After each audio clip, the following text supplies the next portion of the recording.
Journey very special అండి. ఎందుకంటే నాకు నా ఫ్యామిలీ ఎంత సపోర్ట్ చేసి నాకు చూశాను. అండ్ ఫ్యామిలీ పక్కన పెడితే నాకు కళ్యాణ్ గారి వెరీ స్పెషల్ టు మీ అండి. ఎందుకంటే నాకు ఒక ప్రాపర్ గైడెన్స్, ప్రాపర్ ఛానల్ చూపించాను కదా. ఈ పర్టికులర్ ప్లేస్ వెళ్తే నువ్వు కోర్స్ యాక్టింగ్ కోర్స్ చేయొచ్చు అని మూడు చోట్ల పంపించారు. ఒకటి వైజాగ్ సత్యనారాయణ గారి దగ్గర, తర్వాత బాంబే బ్యారిజాన్ గారి దగ్గర, తర్వాత హైదరాబాద్లో అర్ణబ్ విశ్వ గారి దగ్గర పంపించారు.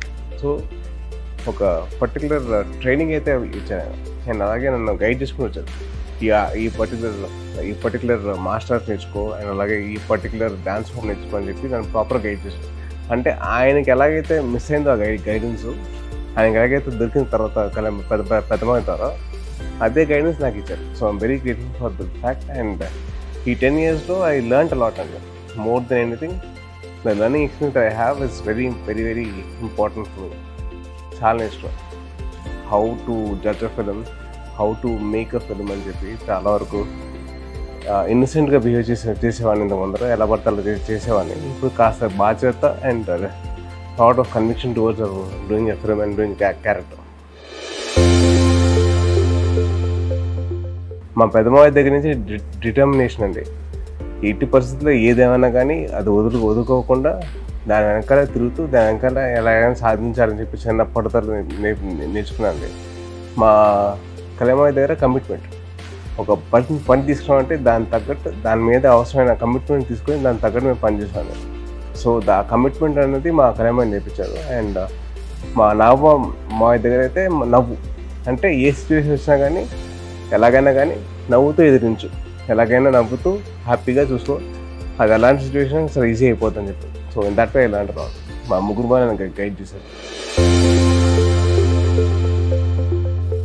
బేసిక్లీ నాకు చిన్నప్పటి నుంచి ఆయన దగ్గర పెరిగానండి. ఆల్మోస్ట్ నాకు మా మదర్ మార్కెట్కి వెళ్ళినా, మా మదర్ డ్యాన్స్ క్లాస్కి వెళ్ళినా, మా మమ్మీ నన్ను కళ్యాణమావి దగ్గర పెట్టేసి వెళ్ళిపోయేది. సో ఆయన నాకు దగ్గర నుండి నాకు నేర్పించిన చదువు దగ్గర నుంచి పక్కన పెడితే how to not to give up అండి.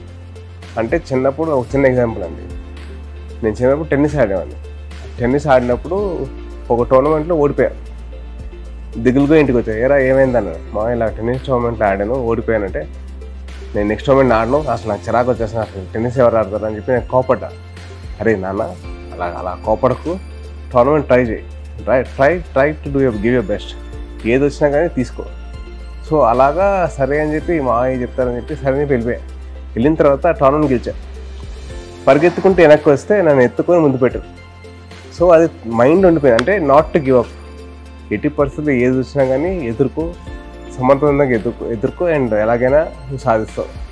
సో అలాగే నాకు అదే ఇన్సిడెంట్ నేను రీక్రియేట్ చేశాను. మా మావయ్య గెలిచిన తర్వాత నేను అలాగే వెళ్ళి ఎత్తుకొని ముద్దు పెట్టాను. సో అది చిన్నప్పుడు చైల్డ్హుడ్ మెమరీ రీక్రియేషన్ అన్నమాట.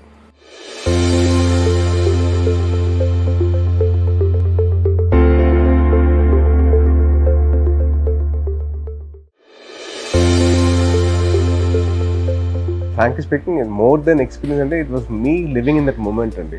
అంటే మా మావయ్యతో కలిసి ఒక 25 days నేను టైం స్పెండ్ చేయగలిగాను. ఒక థాట్ నాకు అసలు దానిలోనే ఆనందం అసలు మామూలు లేదు. అంటే ఒక ఫోటో తీసుకోవడం కూడా నాకు ఆలోచన లేదు. ఎందుకంటే మా మావయ్యతో పాటు అక్కడ ఉన్నాను, ఒకే ఫ్రేమ్లో ఉన్నాను. నేను ఒకటే చెప్పుకుంటా, అవును రాబాయ్ నేను కళ్యాణ్ గారితో సినిమా చేశాను, మీరు చేశారా, మీరు చేయగలిగారా, ఆ థాట్ వచ్చేసింది నాకు. సో చిన్న గర్వం, ఒక చిన్న నాది, నా ఒక్కరికే దొరికింది నాకు చిన్న ఆనందం. సో అది I did my best and I'm sure. అంటే ఒక గురువుకి గురుదక్షిణ ఇచ్చేంత రేంజ్కి ఎదిగానంటే మామూలు విషయం కదా. అండ్ ఆ అదృష్టం దొరికింది నాకు. I'm very grateful to God అండి, నాకు అదృష్టం కల్పించారు. అండ్ అలాగే మా గురువు గారికి ఆయనతో పాటు నేను యాక్ట్ చేశాను. ఇంకేం కావాలండి, అది బెస్ట్ గిఫ్ట్ కదండి. చాలా గర్వంగా ఉందండి. అంటే ఆయన ఏవైతే శాఖలు ఆయన ఇచ్చారో ఆయనకి ఇష్టమైన శాఖలు, అంటే పంచాయతీ రాజ్ కానివ్వండి, అలాగే పర్యావరణం కానివ్వండి, అలాగే సైన్స్ అండ్ డెవలప్మెంట్ కానివ్వండి, ఎన్విరాన్మెంట్ కానివ్వండి, ఆయనకి ఇష్టం అనమాట. సో డెఫినెట్లీ అవి ఎంతవరకు ఆయన ప్రేమిస్తారంటే ఆయన చదివే పుస్తకాల్లో కానివ్వండి, ఆయన చేసే పనుల్లో కానివ్వండి, ఇవన్నీ ఇన్కల్కేట్ ఉంటాయి. అండ్ ఆల్సో పర్టికులర్ ఆయన ఇంట్రో సాంగ్స్ తీసుకుంటే ఎక్కడో చోట they always have something to do with environment కానివ్వండి, అండ్ అలాగే సైన్స్ అండ్ డెవలప్మెంట్ గురించి కానివ్వండి, అండ్ ఆల్సో లైక్ పంచాయతీ గురించి కానివ్వండి, ఆయన ఎక్కడో ఇన్కల్కేట్ చేసుకుంటూ వెళ్ళిపోయారు. ఇది అవసరమా, ఇది అవసరం లేదా అని చెప్పి చెప్పుకుంటూ వెళ్ళిపోయారు. అండ్ అలాగే ఆయన సినిమాల్లో చాలా వరకు విలేజ్ బ్యాక్ డ్రాప్లో ఉండే సినిమాలు కొన్ని ఉన్నాయి. సో దాంట్లో ఆయన డైలాగ్స్ ఈ గాలి ఈ నేల కానీ ఇది అందరిది సమానం అని చెప్పి ఆయన చెప్తుంటారు. నేల, నీరు, నిప్పు, గాలి, ఆకాశం ఇవన్నీ అందరివి.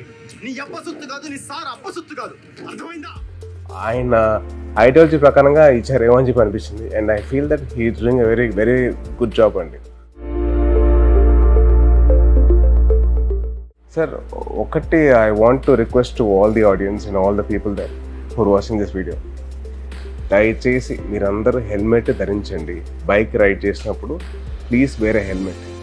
దట్ ఈస్ బికాస్ నేను సఫర్ అయ్యాను, నా ఎంత సఫర్ అయ్యాను నేను తెలుసు కాబట్టి నేను చెప్తున్నాను మీకు. దయచేసి అందరూ హెల్మెట్లు వేసుకోండి. కార్ తోలే వాళ్ళు సీట్ బెల్ట్ మాత్రం పక్కాగా వేసుకోండి ప్లీజ్. మీ ఫ్యామిలీ అందరూ మీకోసం వెయిట్ చేస్తాం, ఎదురు చూస్తూ ఉంటాం. అండ్ సెకండ్ వచ్చేసరికి అబ్యూస్ అండి, చైల్డ్ అబ్యూస్. అంటే మా ఫ్యామిలీ మీద చాలామంది అబ్యూస్ చేశారు. కానీ ఆ టైంకి మా కళ్యాణ ఆశయం గొప్పది, ఆయన ఆలోచన గొప్పది కాబట్టి ఆయన ఏమొచ్చినా కానీ ఆయన ఎదుర్కొంటున్నారు.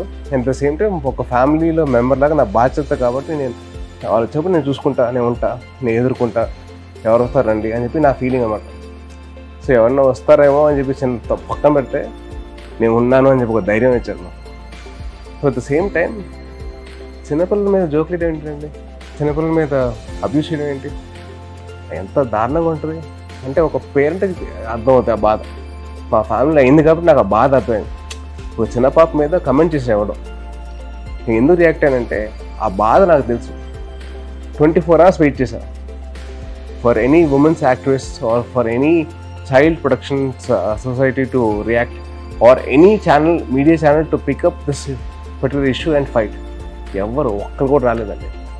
అంటే ఏముంది జోకే కదా అని చెప్పి అందరూ అనుకుంటారు, బట్ అన్నిటినీ ఈజీగా చేస్తారు and making it very normalise చేస్తారు jokes. Child abuse is something which is not even a funny thing or a joke. It's a very serious offence.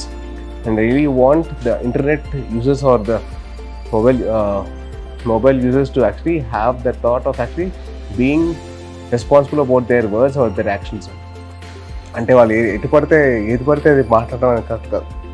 చాలా బాధ్యతగా వాళ్ళు వాడాలి నెట్. ట్విట్టర్ కానివ్వండి, ఇన్స్టాగ్రామ్ కానివ్వండి, కమెంట్స్ పెట్టినప్పుడు వాళ్ళు చూసుకోవాలి, ఆలోచించాలి. నేను కానీ ఆ ప్లేస్లో ఉంటే నాకు ఎలా ఉంటుంది, లేదా మా పేరెంట్స్ అక్కడ పెడితే వాళ్ళకి ఎలా ఉంటుంది, లేదా మా తమ్ముళ్ళు లేకపోతే మా అన్నయ్య పెడితే ఎలా ఉంటుంది. ఒక చిన్న థాట్ పెడితే అట్లాంటి కమెంట్స్ రావాలి. ఏదో అబ్యూస్ అంటే ఇంతకు ముందర హీరోని కానీ కలవడం చాలా కష్టమైపోయింది. ఇప్పుడు చాలా ఈజీ యాక్సెస్ ఉంది సోషల్ మీడియా ద్వారా.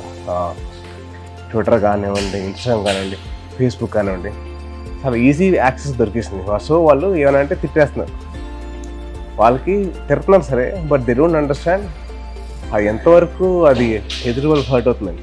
మేము ఎలాగో పట్టించుకొని వస్తున్నా, కానీ దానివల్ల వేరే హీరో ఫ్యాన్స్ కానీ వేరే ఫ్యాన్స్ కానివ్వండి వాళ్ళు ఎంత ఫీల్ అవుతారు అంత మాట్లాడుతుంటే. సో అట్లాగే మనం బాధ్యతగా మనం వహించాలి. నేను అట్లాగే మన అబ్యూస్ తగ్గించాలి. అదేం చేయాలంటే అదే ప్లేస్లో మిమ్మల్ని కానీ, మీ పేరెంట్స్ కానీ, మీ అన్న చెల్లెలు కానీ, మీ అక్క తమ్ముళ్ళని కానీ మీరు ఊహించుకుంటే మీరు ఆ మాట అంటారు. ఒక చిన్న బేసిక్ థాట్ పెడితే మీరు అట్లాంటి మాటలు మాట్లాడరు. So my only request is, మీ అనే ముందర మీరు ఎందుకు అంటున్నారో ఒకసారి ఆలోచించి మీరు అనండి, పర్లేదు.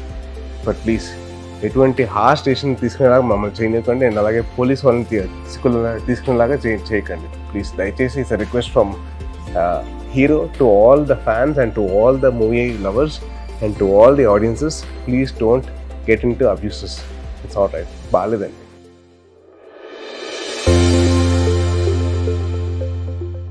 నాకేంటంటే మళ్ళీ స్టార్ట్ చేసిన జర్నీ, మళ్ళీ కొత్త టీం వచ్చింది, కొత్త సినిమా చేస్తున్నాం. సో డెఫినెట్లీ ఆడియన్స్ అందరినీ చాలా మెస్ప్రైజ్ చేయని చెప్పి ఆలోచిస్తున్నాం. సో డెఫినెట్లీ ఒకటి ఏంటంటే వాళ్ళందరూ చాలా గర్వంగా ఫీల్ అయ్యే సినిమా చేస్తాం. తెలుగు సినిమా ప్రేక్షకులందరూ చాలా గర్వంగా ఫీల్ అవుతారు. అది నా ప్రామిస్ అండి, ఫర్ షూర్.